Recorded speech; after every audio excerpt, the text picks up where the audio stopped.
All right, lads, welcome back to me podcast, Cheaper Than Therapy. Mick Thomas here. How are you? What's going on in your world?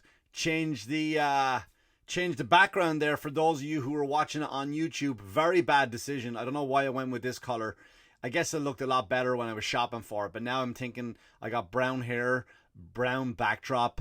I'm wearing a dark t-shirt, a black microphone. It is dumb. It is dumb. It's almost like the equivalent of, you know, when you remember the cartoons you would watch in the old days, and then like at nighttime when they open their eyes, or they still do them, they do them in The Simpsons still, and you can see their eyes. That's how fucking bad decision making by me. Bad decision making. But anyway, that's, you know, this is temporary while I'm trying to build a studio, of course, which you can contribute to my Venmo, Thomas Mick 322. If you think the show's worth a few bob, send it on. Hope you're well. I do appreciate you liking, subscribing, sharing. Head over to YouTube, wherever you're getting your podcast from. You can watch it now. You can watch this fucking show. Also, check out my other podcast, the Almost Irish podcast with Dan Barry, Dennis Rooney. Very funny lads. We moved over to our new studio, which is the Governor's Comedy Club studio, Gov's Radio. And over there we have, we can go live when we're doing it. So I think this Saturday morning we will be going live, and you can tune in. 10 o'clock, it's the only time we could meet. It's not a set time for every week, but this week it will be.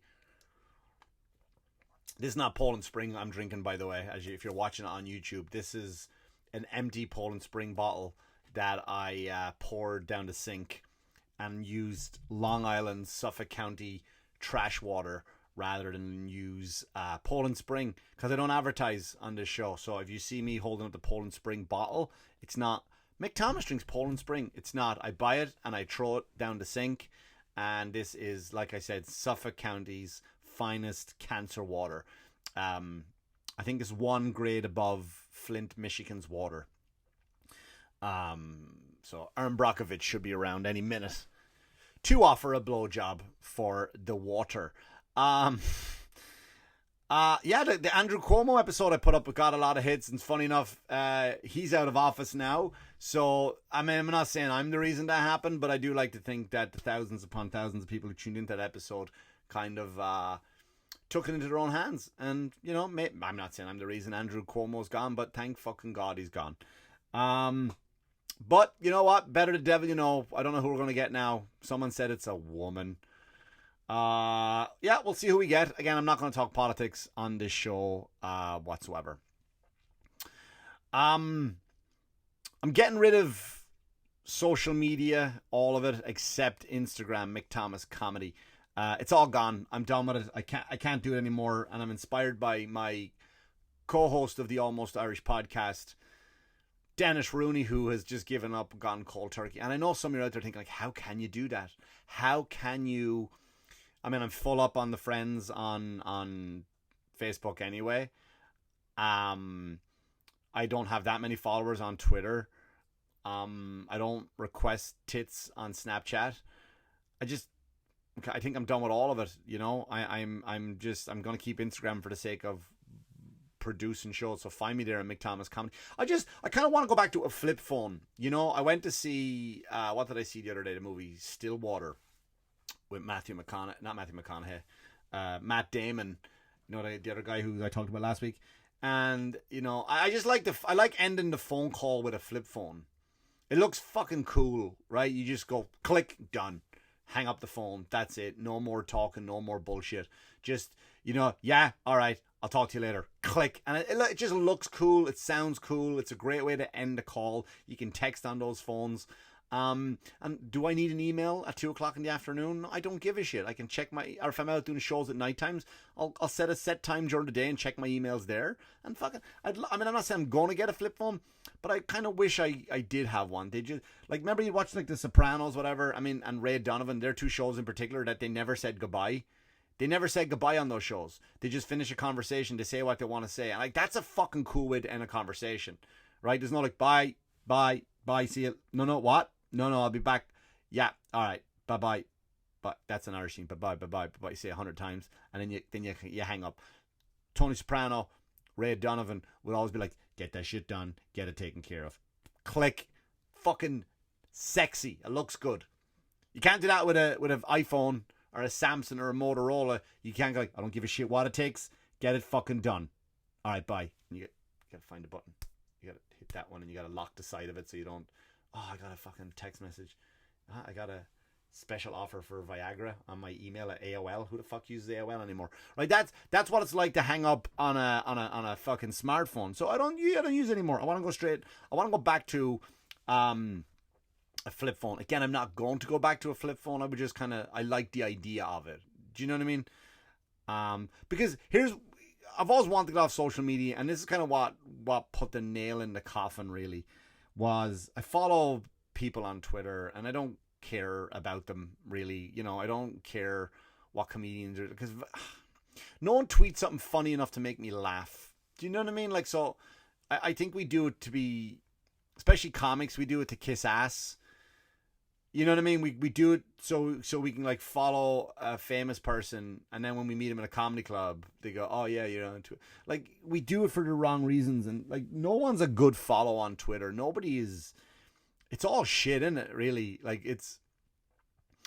So, and here's what happened. I was watching, and I've been playing with the idea of getting off social media for just the fucking hatred, and especially where we are now, we're so fucking divided. So I follow a friend. She's an actress and she plays the game. It's not Poland Spring. Again, toilet water. Toilet water that Hitler spit in.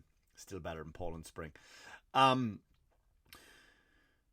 She's an actress and she plays the game, meaning that, you know, when you get into the entertainment industry, especially actors and actresses, you kind of want to play the game of kissing up to Hollywood and liberal and everything is right, everything, you know, let's follow that way. And again, I'm not a lefty, we know that, I've covered that enough times. Not a lefty, not a righty, and as a result, I get notifications on what some of my friends like, you know what I mean. And this actress is a friend of mine, so I'm not talking shit about her, but she liked a comment, and the comment was from some doctor, some famous doctor, I guess, and the comment was something like, I guess there was a bunch of cops that are in some states are required to get the vaccine now, and if you don't, they're going to terminate you. So I think a bunch of cops quit because they didn't want to be forced to get the vaccine, so they resigned. And I think the comment on this doctor was, and I'm going to paraphrase it, so I'm not going to say it word for word, it was something like, I think cops resigning for not getting a vaccine, doesn't it kind of solve two problems at once? Meaning like that they're and then it was the comment that kind of, he doesn't say it but he says it, but then he leaves the gates open for all the people. And I just didn't think, like, I would hear podcasts and people talk about the left, and I'm gonna say the far, I'm gonna call it the far left, all right, because I don't want people who are left a little bit getting upset at this.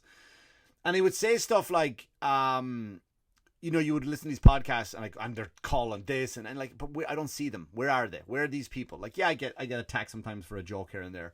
That doesn't bother me. But then I kind of said, fuck it, let me read the comments. And I went down through the comments, and they exist. They fucking exist. Those weirdo. And they're saying, like, good, get rid of all the bad apples. Like, they're assuming that all these cops are bad because they don't want the vaccine. You know what I mean? Like, and there's no reason, let's ask the question, why don't you want the vaccine? It's these guys are fucking bad. These cops are bad cops. Like, you're putting them up there with the racist ones that you say are out there, right? You're putting them up there with the ones that have the crooked ones, the corrupt ones. You're putting them in the same kind of pigeonhole as a cop who just generally doesn't want to get a vaccine. And it's just going on for miles, and there's no one jumping in to defend him. There's no one. So I just put on top of I went straight to the top. Went to the head of the organization, right? The head of the fucking tweet. Instead of arguing with the fucking trolls, and I don't mean as in trolls as in I'm here to cause trouble. I just mean fucking bridge trolls. Just fucking people who can't think for themselves, who can't look at another perspective and can't wonder why someone would feel that way or think something different than what they do. So I went straight to the guy, to the doctor, and I just tweeted at him. So you're telling me if an unvaccinated cop, if your family was in danger and an unvaccinated cop came to your rescue, you wouldn't accept help from him? And just the fucking pylons came in, and it was like, you know what, I'm fucking done. It's not because like these people were attacking me, because I kind of get hard. I get hard downstairs when people go after me like that for shit that I said.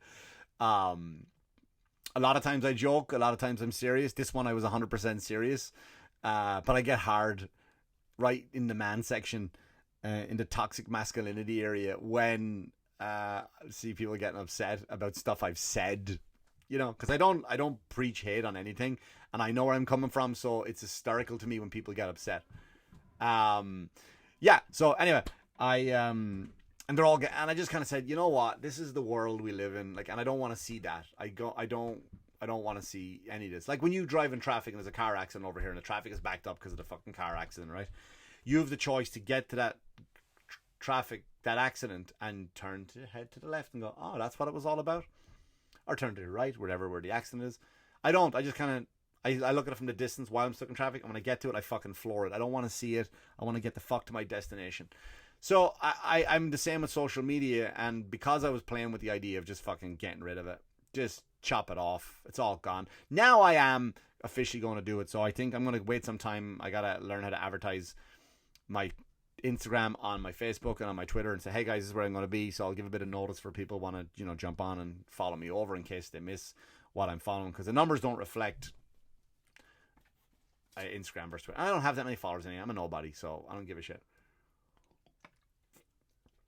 But yeah, so I'll be gradually getting off social media. But anyway, I had a great weekend at Governor's Comedy Club this weekend. It was really fucking electric. It was great crowds on Friday and Saturday night. I was there with a very funny Tom Cotter. Tom Cotter was great. And then I had an MC on the show, which... How hard is it? Like, I'm not a credits guy. I'm not a diva. I'm not a diva when it comes to credits, because I guess mainly because I don't have any. I don't have any credits. Right? Some comics are divas. What do you want me to say about you? You say to the comic before you bring them up. What do you want me to say about you? What's your thing? Do you want me to say, oh, you've seen me on this show, or my new movie's coming out, or my whatever it is you want to promote? Which credits don't mean shit to anybody. They don't mean shit. A credit will impress you as an audience member from when you get to the stage to the microphone. Like, oh my God, he was on this show. And if you're not funny, all that shit goes out the window, right? You're not going to fake laugh for somebody. If you do, you're a fucking mental patient. So just what do you want me to say about you? Just mention the podcast, Cheaper Than Therapy. Turn new people on, new fans coming in. All right, no problem. This guy, Happier Than Therapy. I'm like, is it that hard? Is it whatever? But the shows were fantastic. All the crowds were great. Loved all of them.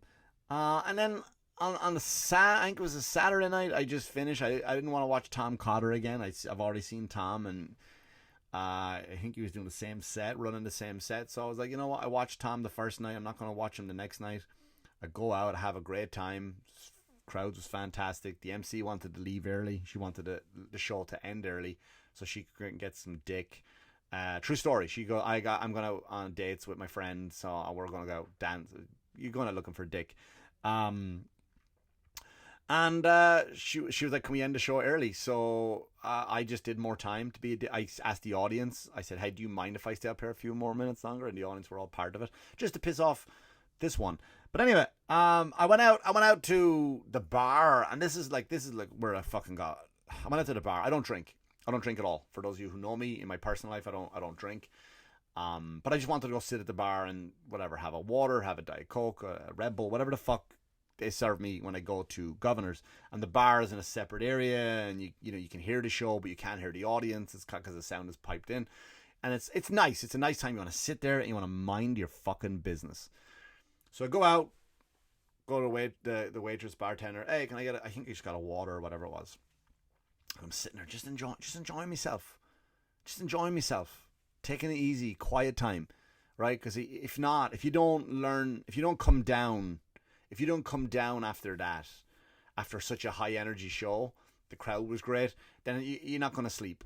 So I kind of wanted to just bring myself down, right? That's why a lot of comics go on drugs, by the way. They have such highs and they don't know how to get back low, so they'll take these downers and shit. And so I wanted to reset. I go to the bar, and I wanted to be alone. Now that doesn't mean like if someone from the show came up to me and said, hey man, saw your set, it was good, it was fine, where you from, and all that stuff is fine. I like little chit chats with audience members after the show. Just a quick chat.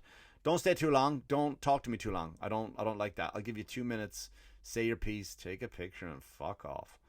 I don't mind talking to people after a show just for a few minutes. But I like to kind of be by myself and kind of come down. But there's an old man at the bar, and he's watching the show either through the window or whatever it is. And he's an old man, and he's got the hat on, the Korean. That's the thing too, and I've said this before. Like, I don't get the hats that I've been to war. Like what do you want? Like, do you want me to say you're a hero? You're a hero. You really are. I think you're braver than I am. You served. I don't get this the merchandise, the souvenirs for the wars. I don't get it. I don't get. The you put the numbers on the hat, on the baseball hat, and you wear it out, and it's like you're either trying to tell me, hey, I killed somebody, or I served my country. I don't know I don't know the souvenir aspect of why you would buy a hat during a war. Was there a concession stand? Was there, you know what I mean? You go to a concert and you want to get a T-shirt, but you don't, cause you're like you're too expensive. And then you go in, you watch the show, you come back out, and you're high. You should never make any decisions when you're happy, I believe. So now you're high, not as in on a narcotic high, but you're high on the fucking concert. You just saw your favorite band. I haven't seen that band ever. And then you come back out like $90 a T-shirt. Give me fucking 2 of them. You know what I mean? And so I don't know. Do you go into the war, kind of like just we'll get the hats on the way out. You kill a bunch of Koreans, and then you come back out and you grab. You know what I mean? Then you go, oh, that was fucking great, wasn't it? That was great. I mean, we lost Lou. Lou got his legs blown off, but get him a hat. Get him a hat. He'd love that. Let's get hats, right? And then you see each other when you walk the street and you go, remember that?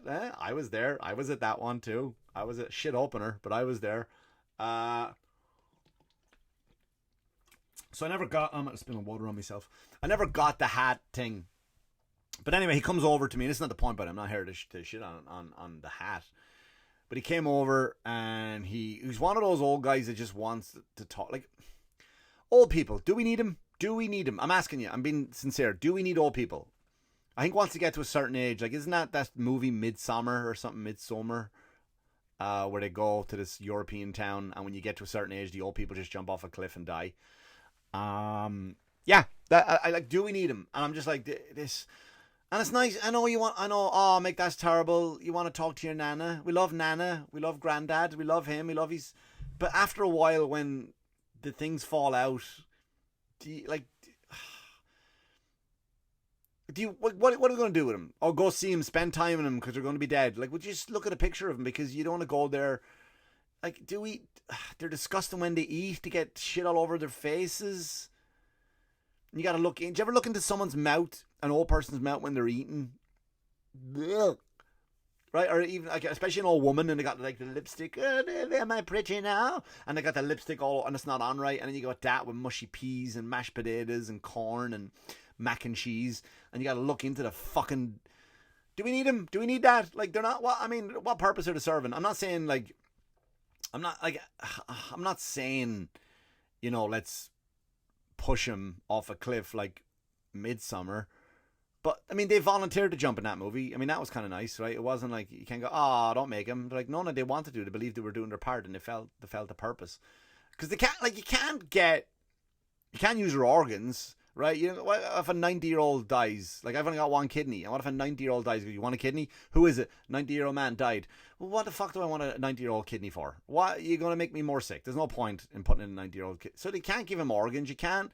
Like, even as greeters in Walmart now, like, that's another thing too. They greet you in Walmart, they walk in, oh, how are you? Not too bad. Okay, that's nice. I know, I didn't come here for you. Like, the greeting doesn't make me feel any better. I'm already shopping in Walmart, mate. I'm already humiliated. This is where I'm spending my free time on a fucking Friday when I'm not booked on a show, is in a Walmart. I don't need an old man to walk in and say hello, like, oh, I feel better with my life choices now. I'm at Walmart on a Friday night, fucking buying socks, probably. Anything to get me out of the house, right? And then on the way out now, Walmart's new policies, you got to wait online, you got to pay for your shit, and then you got on another line where you got another old man is waiting there to check your receipt, and they love the job. They can't, like, sometimes you get a teenage kid there, and you just walk right by him. I'm not showing you. First of all, I'm not showing you my receipt. I'm not showing you. I'm not. It's not a political stance. It's like, I waited online for fucking 20 minutes to pay for my shit. I'm not going to wait on another line to prove to you that I paid for my shit. So I just walk by him every time. But the old guy is always serious about his job. He loves his job. Can't get enough of it. Can't get enough of it. Sorry, your receipt. I have one. I need to see your receipt. No, you don't.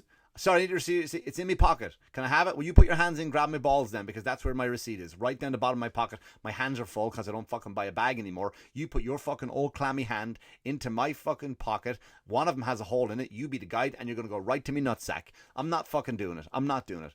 But anyway, this old guy comes over to me and he just starts like talking again. I'll give you 2 minutes, 3 minutes, have the conversation. Oh, really? Oh, yeah. I was watching your thing.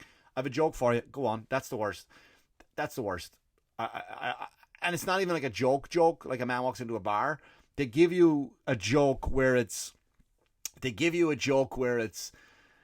like, here's what happened to me type of thing. So I'm in Korea, right? And I shoot this guy. His legs are blown off. And he's crying, of course. And it's just fucking, it's like, I gotta listen to this now, right? But then he gives me a joke, and I got into, and the owner was walking by, and I got into an argument with him to the point where I nearly called security. I nearly called Kenny. Kenny's a giant security guard. I swear to God, I nearly called security on a 94-year-old man. He goes, let me tell you a joke. He goes, all right, go on. Like, I just entertain him. I'll entertain the fact that he wants to talk to me. And he goes, what's a woman's favorite pet? And I go, I don't know. He goes, no, guess. I go, no. Tell me what he goes, no, you got, like, say an animal. No. You gotta say, I go, no, tell me. And he goes, no, you gotta pick something. And he's getting annoyed. I go, fuck me. And that's what I said to him. I swear to God, the owner standing, I'm facing him, the owner standing here to my left. And I go, fuck me, mate, this is not how a joke works. Like, my input doesn't affect the joke. Do you understand? My input into your joke, it's like, knock, knock. Who's there? That's my input. Right? It's not going to like, knock, knock. Hang on a minute. I'll be there in a second. I just put my pants on. I was in the shower. Hang on. Knock, knock. Hang on. I just got to take something off the stove. It does, like, knock, knock. Who's there? That's it. That's all you need from me. You don't need anything else to make this fucking joke work. You don't need my input. Like, you don't ever someone says to you, they go like, oh my God, you'll never guess what happened to me today. You don't go, hang on, let me guess then. You were shaving your balls and you shaved sideways instead of up and down, and you put a big slit in your testicles and now your balls fell out on the floor. No, it wasn't that. All right, I'm not done guessing. You went into a supermarket and there was a mass shooting and you pushed a bunch of children in front of you. No, all right. No, I'm not done guessing. You met a girl and you went behind a supermarket. Same supermarket where there's a shooting on. A lot of chaos going on there. And you went back there and then she started blowing you. But then halfway through you realize she was a guy. You're like, I'm not going to stop anyway. I mean, in for a penny, in for a pound. He's already after starting. I might as well just finish now. Nope, that's not it. Like, when people say, guess what happened to me or guess who I saw today, it's hypothetical. You're not going to literally fucking guess and keep going with it. You're just going to answer the question. You're going to go, who? Get to the point. Get to the fucking point. Who? So this guy is like, he goes, you're not going to get it, are you? I go, I'm not. That's not how a fucking joke works. I go, and here's what I said to him. He goes, I'm done. I swear to God, I'm done. He's like, oh, you're very serious. I go, yeah, because you're annoying me, mate. Like, I understand maybe this is your thing to come down to a comedy club, not buy a ticket, and just look in through the window and get a free show. And then now you're going to come up and harass me for the night. Look, I said hello to you. I did what you wanted to do. And I'm not playing your fucking game. Like, I know how to tell a joke. And that's not, I've been telling jokes since I was 4 years of age. 4 years of age, I had a joke book. I used to love telling jokes, and I know for a fact that's not how you fucking tell a joke, and the other person's input is not important at all in any aspect apart from who's there, what, I don't know, who, when. That's it. The other person you tell it doesn't work. You don't need your fucking input. And he got annoyed, and then I was like, I don't care. And to the point where he wouldn't fucking stop talking, and I just said to him, you have to leave me alone, mate. And he goes, what are you talking about? You bored of me? I go, look, you got to leave me alone. Like, it's not that. You kind of, I'm done now. And then I'm looking for Kenny, the security guard, but he's watching the show, obviously. He's watching Tom Cotter go in and do it. And I'm done. I don't need it. And that was ruin my fucking night he did. And I'm just like, why do we need you? What purpose do you serve? Like, thank you for your service, or thanks for what you did do. And I understand, I hate when veterans don't get taken care of. Right, when they're left to be homeless, but this guy obviously got his shit together. But now you're done. You served your purpose. You like move on. Like, I would hate to live in China for different reasons. But I'm not talking about the Chinese government. I'm talking about the Chinese people. Like, they're taught to, you know, it's an honor to take care of the old people. And it kind of is. Like, I hope when I'm old and grey and feeble that my kids don't, you know, stick me in a home with more old people, because I'll just fucking waddle. I just roll my chair down the stairs and just fucking off myself. If I get to that age, I hope I don't. I hope I go out on my motorcycle like James Dean, like a fucking rock star, like a legend. Like kind of like Charlie Hunnam, how he died. But then I'd be a hack, wouldn't I, if I stole it from him? Not Poland Spring. It's not. It's a Gypsy's Piss. That's what I'm drinking. Gypsy's Piss, still better than Poland Spring. Yeah, I would hate to live in China where you're supposed to honor the old, right? You got to feed them slop. It's like it's like a baby again, but babies are not as disgusting. Do you know what I mean? Babies are just annoying too. When baby goes, wah, wah, wah, that I fucking hate. When I watch a TV show or a movie and a baby is crying, I fucking hate it. Same as I hate when an old person starts telling a story. That's it. So I guess the question is, answers on a postcard too, or just write to me on my Instagram now, Mick Thomas Comedy. Old people, do we need them? Do we need them? Anyway, thanks so much for liking, subscribing, lads, sharing. I like that. Share. Give me some comments if you like it. Throw it in the YouTube there. Give me a thumbs up or a thumbs down, whatever you want to do. Any shows coming up? I'm in Rockville Centre somewhere, August 31st, I think. I'm going to Ireland in September for a few weeks into October. That'll be interesting. I'll talk about that a little bit more on another episode. This Thursday, tomorrow night, if you're watching this, in the next 24 hours this is posted, I still a handful of tickets left for Ziggy, my friend John Ziegler, with a monster show. We got Colin Quinn, Mike Facchione, Joe DeVito, Mick Thomas. We got a good show for you. And then this Saturday morning at 10 a.m. New York time, I don't know if that's Eastern Pacific, whatever it is, you can check out the Almost Irish podcast. Will be streaming live from Govs Radio. You got to subscribe to Govs Radio on their Facebook or their YouTube channel, Govs Radio. So again, thanks for listening. I appreciate it. I appreciate the support. And again, if you want to send a few bob to my Venmo, ThomasMick322, to help build a new studio. I will definitely not go with this again, this fucking shitty brown. But again, it's only temporary. So anyway, thanks for listening, and I appreciate it, and good luck to you. And as always, wash your hands, you dirty fuckers. Good luck to you.